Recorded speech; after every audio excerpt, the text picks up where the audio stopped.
નમસ્કાર, આપ જોઈ રહ્યા છો જેકેએસ ન્યૂઝ ગુજરાતી. વાત કરું જેતપુર શહેર તાલુકા પત્રકાર સંઘ દ્વારા પ્રતિક ઉપવાસ ઉપર શહેરની એ ગ્રેડ ટ્રોમા સેન્ટર ધરાવતી જેતપુર સરકારી હોસ્પિટલમાં ડોક્ટરની ઘટને લઈને પત્રકાર સંઘ મેદાનમાં પત્રકાર સંઘ દ્વારા 3 દિવસ ડોક્ટરની ઘટને લઈને પ્રતિક ઉપવાસ ઉપર જેતપુર પત્રકાર સંઘ દ્વારા હોસ્પિટલમાં ડોક્ટર અને સ્ટાફની માંગણી બાબતે પ્રતિક ઉપવાસ.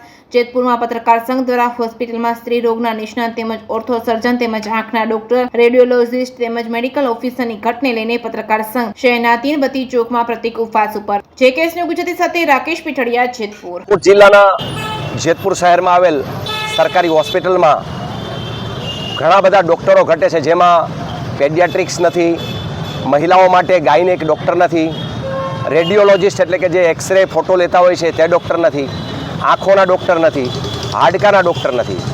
આટલા ડૉક્ટરો ઘટે છે જેતપુરમાં. અત્યારે જે ફિઝિશિયનની વાત કરીએ તો 5 ડૉક્ટર તો ઓલરેડી હોવા જ જોઈએ, એને બદલે અત્યારે એક જ ડૉક્ટર છે.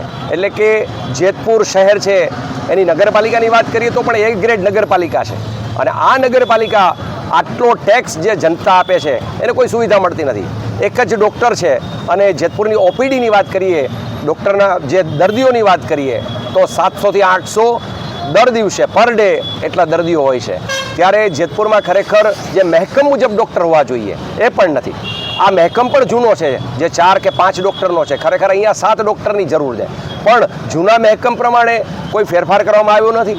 પણ અત્યારે જે મહેકમ છે એ પ્રમાણે પણ ડૉક્ટર નથી. એટલે તાત્કાલિક અસરથી આ ડૉક્ટર મૂકે એના માટે થઈને જેતપુર શહેર અને તાલુકા પત્રકાર સંઘના તમામ પત્રકાર મિત્રો અને જેતપુરના પ્રબુદ્ધ નાગરિકો આજે પ્રતિક ઉપવાસ ઉપર ઉતર્યા છે. આ 3 દિવસ માટે અમે પ્રતિક ઉપવાસ ઉપર ઉતર્યા છીએ, અને જો અમારી આ માંગણી 3 દિવસની અંદર અમને બાંહેધરી આપવામાં નહીં આવે તો આવનારા સમયની અંદર અમે અનશન પણ કરીશું, ભૂખ હડતાલ પણ કરીશું.